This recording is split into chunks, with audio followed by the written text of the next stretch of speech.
Welcome to the Marriage Counselor's Corner. Right this way. Your therapist will see you shortly. In the meantime, sit back, kick your feet up on the couch, and get ready to focus on adding very valuable tools to your marriage toolkit. And now your host and marriage counselor, David Taylor. What's up, guys? My name is David Taylor, and I am your host. Welcome back to another episode of the Marriage Counselor's Corner podcast. You have come to the right place because I got some information for you today. I know I'm a day late. Don't hold it against me. I promise. I've been busy, but this episode is coming and it's going to be a banger. But before we get there, I just want to let you guys know you've come to the place. This is the Marriage Counselor's Corner podcast, and this is a place where you're going to get credible and tangible marriage-related information from a licensed mental health counselor. Now, over my past almost 2 decades of clinical experience, I have discovered some things that work to make your marriage healthy. So, see these episodes as a masterclass in marriage where I take a psychological and practical approach to marriage education and enrichment. Oh, okay, guys. Maybe subconsciously I was delaying this episode because this is going to be an interesting one. This is episode number 28, and in today's session, I'm going to be discussing a topic that may be more popular with the husbands than it will be with wives. As a matter of fact, this may very well be my last episode because wives may listen to this and they may not want to have nothing else to do with me after they hear what I got to say. So to be more specific, this session will focus more on something that wives have been wrestling with. So I'm going to be focusing on how most wives are married to the fantasy. See, I told you, this episode is probably going to be more popular with the husbands than with the wives. But wives, please stick with me. As a matter of fact, all of you wives that are here, please report to the front of the classroom. I need you to take your seats at the front. Bring every bit of your notebook and pen and pad with you because this is going to be one of those episodes where we have to have a conversation. And husbands, please go to the back, hang back for a while. Don't disconnect, don't disengage, but this episode is going to be mainly focused on the wives. But I want you husbands to still pay attention because there will be some details that you will want to make sure that you have in order to better show up inside of your marriage. But wives, this one is going to be for you. And let me just say this. I want to give a word of caution first. So, wives, this episode is going to most likely trigger you. Some of you guys, maybe many of you. I'm not going to hide that fact. This episode will highlight something that I see about 95% of the time when I'm working with couples and when I'm working with individuals, especially women. Meaning the overwhelming majority of the times that I am working with a wife, whether it is individually or in a couples counseling session, this concern manifests. Okay? So do not tune this episode out just because of its potentially triggering nature. I need you to share this episode with every married woman that you know. Actually, you know what? Single women could really benefit from this conversation as well. And most likely that's the case because at some point, whether you're single or married, you will have most likely been guilty or are guilty of what I am about to disclose with you. So again, pay close attention. Do not let how this information makes you feel distract you from the truth, because the truth will set you free. So I got some things. I just got to get some things off of my chest. But trust me, this is going to be help. This is going to be good. It's going to be good. Now, I have heard from many husbands, that their wives struggle with taking accountability. And I scoff at that statement. I laugh like, no, not the wives that I work with, not the wives that listen to my podcast. Those wives love accountability because they love growth.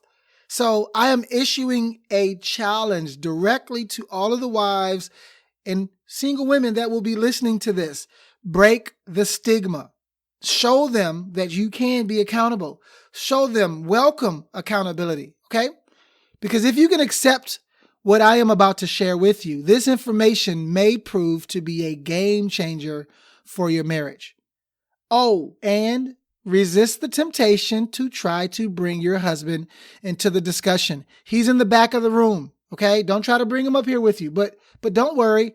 I will have plenty of additional episodes, and I already have had plenty of episodes where I address how he shows up in the marriage. But this episode here, it's all about you. It's all about you, boo. Lastly, and I want to make this point, this information will be extremely useful for you, right? The wife, it's going to be beneficial for you because if taken correctly, this will help you to increase your awareness of how you show up inside of your marriage, the expectations that you brought with you into your marriage, and how they shape how you interact with your husband. Actually, I'm going to go a step further. This information will help you to be aware of how you see him altogether. Okay, so now I got the disclaimers out of the way. I would like to start with a polarizing statement. You'd like to hear it? Here it go. You, and I'm speaking to the wives, you are not married to your husband. I know. You got his last name. His name is on the marriage certificate. I get it. I know. You think you're married to him. But hear me out for a second. You are not married to your husband. You are married to the ideal version of him. You are married to who you want him to be, not who he currently is. Okay, now walk with me, okay? Stick with me. Some of y'all done dropped off already. Come back. I promise I don't bite. Come back. For example, if I asked you to imagine what your ideal husband looks like, how he acts, how he treats you, how he carries himself, most likely this guy will look vastly different than the husband that lies next to you at night. The guy that's spooning you, the guy that's snoring in your bed, most likely the image, the ideal version of him looks completely different than who he really is. Most likely, who you desire for your husband to be and who he actually is are two completely individuals. But wait, there's more. What I'm about to say is not my opinion. This is not David's opinion. This is not my personal thoughts. These are real life observations by a real life therapist who spends the majority of his time working and dealing with these types of marital concerns, okay? I have also noticed that not only is the wife married to the potential of her husband, she fights to get him to fit that ideal image. The basis of many of her conflicts with him is him not meeting the expectation or standard that she has set for the marriage. See, she has an idea of how marriage should feel, and that image is often perpetuated by things on social media, things in movies, and even her peers. She wants the fullness of love and believes that her marriage is the perfect place to create such an experience. That is why for her marriage, it is all about an experience. And women, if you're honest, wives will go to extreme lengths to capture just a whiff of that experience. See, I have seen wives tolerate some extreme dysfunction from their husbands just to get a whiff of that ideal marriage. And they will, in the process, become dysfunctional themselves, if that means getting a taste of the ideal experience of marriage. And listen, I work with a lot of worst case scenarios. So I've seen women tolerate all kinds of dysfunction, all kinds of stuff, just to get this ideal image of marriage. Wives, do not disqualify yourselves here, because I'm about to go even deeper. We are just about to go beneath the surface. I have found that most wives are not in love with their actual husbands. Yep, I went there. Just watch it. Just stay with me. Just stay with me. They are instead in love with the idea of achieving their ideal husband. They're in love with how it would potentially feel to be loved by that ideal husband. And because that is the case, they will struggle to truly be satisfied in their current marriage. To go a step further, I have noticed that many wives settle for the husbands they have because they truly feel that he can become the husband that she desires. She is patient, but persistent. On the surface, she appears accepting, but beneath the surface, she secretly resents him for not delivering on his promises. She resents him because she is loyal to love, even if it means not being fulfilled. She secretly resents him because love, in this instance, is truly painful. And this is why many husbands echo the same sentiment. And again, this is not my opinion. This is facts. I have not worked with a husband yet who at some point in some way said the same statement. Here's the statement. It doesn't matter what I do. It is never good enough for her. I can do 10 good things, but that one mistake erases all of the good that I did. It's not enough. It's never enough. She's not happy. She worries a lot. She's anxious. Now, let me take a step away from the wives for a second, because I do need to tackle this as well. I got to be honest, right? I know my purpose. It's to help people find their truth. So I got to be honest. I got to say some stuff. And this is for the husbands. I know y'all in the back of the room playing video games. Listen for a second. So this statement that you mentioned, it doesn't matter what I do. It's never good enough. Well, a lot of that is because it is not good enough. It's because it's not good enough. See, husbands, your lackluster current performance is in direct contradiction to the mask that you wore to court her. See, at the beginning of the relationship, you convinced her that true love is real. And in her desperation to capture such a mirage, she bought into your presentation. This is how it works. You duped her into believing that you were different, that you were romantic, emotionally balanced, spiritual, empathic, nurturing, strong, smart, responsible, and moral. She believed you because she wanted to, even when she saw the yellow flags. She believed you even when she saw that the mirage was not tangible. She believed you because it's easy to hide behind what you are not receiving so that you never have to focus on who you really are and what you truly have. Wives, back to you. Okay, I just had to say this to the husbands because, see, he shouldn't have said that. See, he had to speak up, so I had to say something to him. But wives, stick with me because this next part is as equally important as what I just said to the husbands. Okay, husbands, carry on. Wives, let's get busy. Let's focus. See, here's the thing. Oh gosh, this is about to get a little deeper. The wife doesn't have to grow. She only has to appear in motion. Let me explain.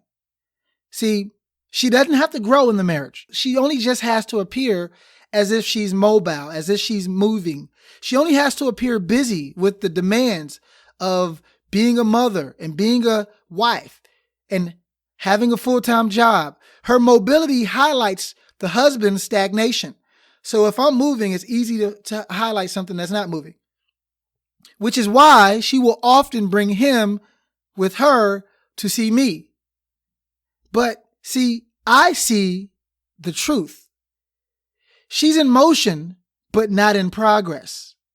Her motion is merely her attempts at moving the marriage towards the mirage that masquerades as the ideal marriage.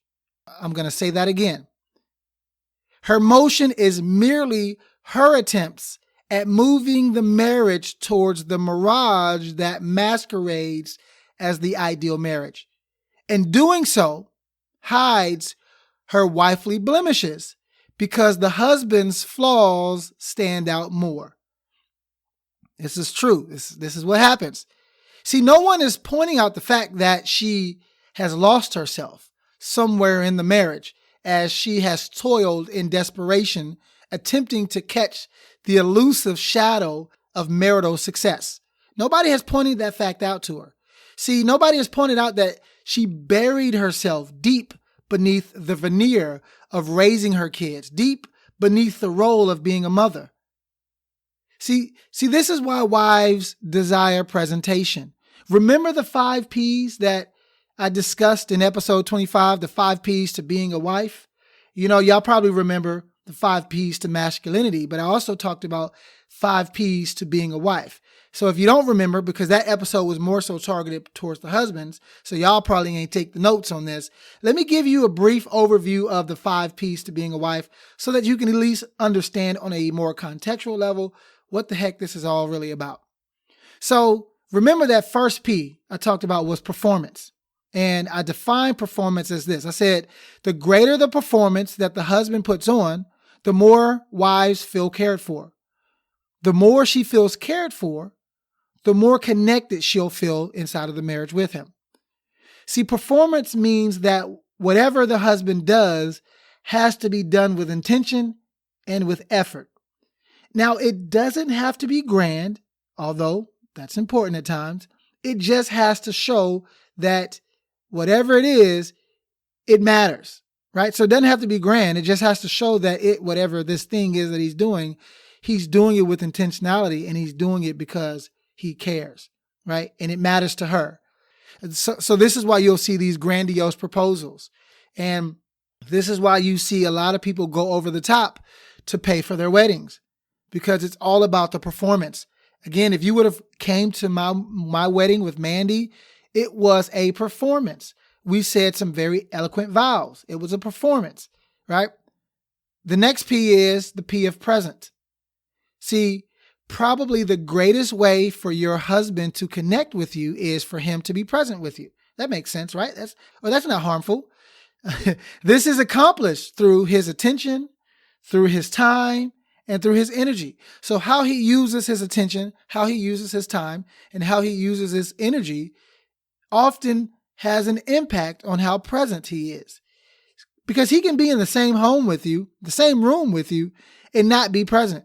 Present means that he is intentionally engaging in the things that matter to you the most. Present means that he sees you and feels you. This is why connection is so imperative to the experience of a wife, because the more present you are, the more connected she'll feel. All right, so we did performance. We did the P of present. The third P is the P of presentation. This is important, guys, or this is important, women. Women are romantic and fanatical creatures. Do not take offense to that, because I'm not saying that in a derogatory term or in a derogatory manner. I'm just stating what is. Women are feelers. You guys have heard me say women are 4-dimensional feelers. And by nature, they are great at creating very emotion-driven narratives about almost any experience that they have. Any experience. It could be something that happened 10 years ago or something that happened 10 minutes ago. And they can create these very eloquent, emotion-driven narratives about it, because that's how they exist in their world, right? They experience through how they feel. Okay? See, if being present means dealing in reality, presentation means feeding the fantasy. This is why books like 50 Shades of Grey is one of the best-selling book series of all time, right? It was something about that book that fed the fantasy the most, right? There was something about this storyline that most, if not all women, this fantasy it was feeding, okay? And so you got to think of it from that standpoint. This is why women love drama and rom-coms. And back in the day, they used to love soap operas, right? This is why Romeo and Juliet was so popular. It's a love story. This is why Cinderella and the Disney enterprise was so popular with all these stories about princesses and princes. Why they weren't catering to little boys, they were catering to little girls who became young women, who are now women, right? So presentation, think about that, okay? I'm gonna return to this one in a few, but let me go to this fourth P. This fourth P is the P of prioritized. This one should go without needing much explanation, so I'll spare you some additional details here, but wives need to feel prioritized. It's not a want, okay? And you women, you know this. It's not a want, it's a need. What matters to her often has to come first.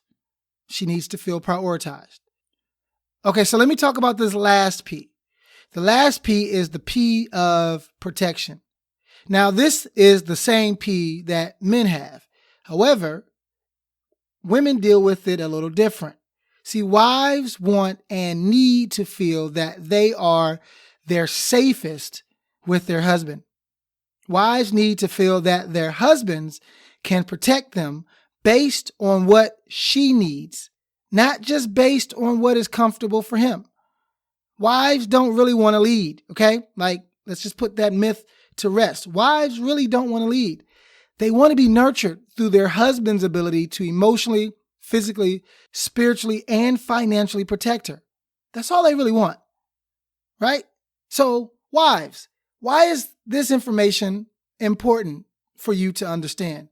Why am I going over the 5 Ps for wives? What is that all about? Well, the answer is quite simple, okay? Hear me out. The 5 Ps are often how you chase the fantasy. Y'all see? No, stay with me. Stay with me. See, these 5 Ps will impact how and why you show up in your marriage. These 5 Ps become the barometers for how you define marital success and satisfaction, especially the 2 Ps of performance and presentation. So let me talk about these two real quick because this is important. You got to get this. See, wives tend to desire the P of performance because love is often determined by doing. If he does things that you desire, but those things are done on an inconsistent basis, you will push for him to be more consistent. But what if he is a natural 5 in an area that you desire for him to be an 8 in? What if his truth is that he only has $20, but you prefer and desire $100? See, I found that it is usually at this point in the marriage that the husband doesn't feel seen or accepted, and the wife feels unfulfilled. See, most of her conflicts become a subconscious plea for more from her husband, a question of whether or not he truly loves her in the manner that she desires to be loved. Most of her actions are a question, an attempt to get that question answered, right? So if he comes home and he's sitting on a couch playing his video games, and then she comes in and she's like, hey, let's spend some time together. And he's like, well, I want to finish my game. She's going to use that as a barometer for how interested, how much he loves her. Because she wants more time. He's willing to give X amount of time. And so that difference, that dissonance creates doubt. Additionally, wives tend to desire the P of presentation. See, they desire this P of presentation because if he appears to have the tools to create and achieve the fantasy that wives want, she will offer him her loyalty in response. So the transaction then is you become how I desire, and I'll give you my loyalty. She marries the potential, and in return, she gives him her loyalty. She wants the result of the presentation. That's why most women want lavish weddings. Look at the stats on the average amount that a wedding costs, and you will know exactly what I mean. That's why women want the appearance of success, even if it's an image. See, think about it from this standpoint. Most pictures that you see on social media, those pictures are a snapshot of a desired experience. Why do you think women take selfies with filters? Why do you think women create videos with filters? It's because the image represents the most preferred presentation of her life, one without the flaws and the blemishes. And most wives have marriages with filters on them because she's not interested in settling for a level 5 husband when she really wants a level 9 husband. But how can you truly see your husband if you are looking past him? How can you truly love your husband if you are married to his ideal image? How can you truly accept the husband that you have if you keep putting a filter on him? Now, hear me clearly. I am aware that this entire episode, even though it's probably going to be one of my shorter ones, was devoted to the wives, right? Some of you may even feel attacked, but please understand that I am not positioning myself as the enemy. This is not your villain story, okay? I am only here to provide the truth. I only want for your awareness to be awoken in a much deeper level so that those things that are unknown aren't interfering with your marriage. So here's what we're going to do. We're going to wrap up, and I'm going to give you an action item that I want you to ponder over, okay? And for your action item, I want you to answer these questions because, see, this conversation is just a starter. This is an appetizer, right? I'm only going to spend a little over 30 minutes, and this is just to get the conversation started. We ain't even gotten to the deep parts yet, right? I'm just trying to capture your attention. But there's a lot more in terms of a conversation that needs to be had. But if you can't handle this, then what happens next, we can't go to, okay? So this is going to be a filter where some of you guys will listen to this and get offended. And then some of you guys will listen to this and say, you know what? There's truth here. Let me find how it resonates with me. And then let me take that truth and deal with it. So your action items is, I want you to answer these questions. And they're just a few questions, not a lot, just 3. Okay? Question number 1. How is your desire for the ideal version of marriage disrupting you from seeing your true marriage? Another way to say it is, how is the ideal version or your desire for the ideal version of your husband disrupting you from seeing his truth? Question number 2. Is this your way of not facing reality? Because some of you guys are married to the ideal image because you don't want to face the truth. You don't want to face the truth that your husband may not be on the level that you desire for him to be. And then question number 3 is, because of that, are you afraid that if you stop pushing your husband to be his ideal self, that you will have to settle for a level 5 husband or a level 5 marriage? So are you afraid that if you take your hands off the steering wheel and you stop trying to dictate or poke or pry him into becoming the ideal version of himself, are you afraid that if you stop that you're going to have to settle for something that's subpar, that's mediocre? Are you afraid that you'll be stuck with a level 5 husband? Is that the reason why you push and poke and prod so much, right? Some of you guys are only fighting and praying for your marriage because you want the ideal, not because you want to just love your husband for who he is. Okay. And you haven't heard me say anything about just accepting who he is with a period at the end of that. There's caveats. I understand. Okay. I know what I'm saying, but we have to start here. We have to start here. So Listen, I know that these are very difficult and scary questions to address, but I want you nonetheless to take some time to do so. Okay? So wives, please don't hesitate to reach out to me, right? If you got questions, if you want to schedule a session, even if it's just one or two where we can address just these things, please do not hesitate to reach out to me. This is just one tip of the iceberg. And I hope that just even with this information, it hasn't pushed you guys away. I hope that this is opening your eyes up to say, you know what, I can do better. There are some areas that I need to grow in. And perhaps the dysfunction in my marriage has hidden that, right? I've focused more so on my husband's dysfunction. And all the while I'm sitting over here with some dysfunction as well. Well, if that's you and you have questions, you just want to do one session or two, please feel free to reach out to me. You can email me at david@marpeservices.com. That's david@MARPE services.com. Okay. So look, I'm going to wrap up. This is a very short session, but I'm going to wrap up here. And you guys know it is my desire that both you and your spouse use this information to take your marriage to the next level. But remember, you only get out of your marriage what you are willing to put into your marriage, not what you want from your marriage. So get to work putting in the work.